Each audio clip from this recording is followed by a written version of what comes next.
Kahan Shah, and today I have converted a high-tech sensor into a EV3 based color sensor. I have made a program for it. In this, it will detect the 17 shades of the 7 colors of the EV3 bricks. After detecting the color, it will also display the number as per as the value of the color sensor based programming.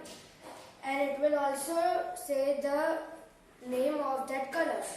Now let me show you a demo.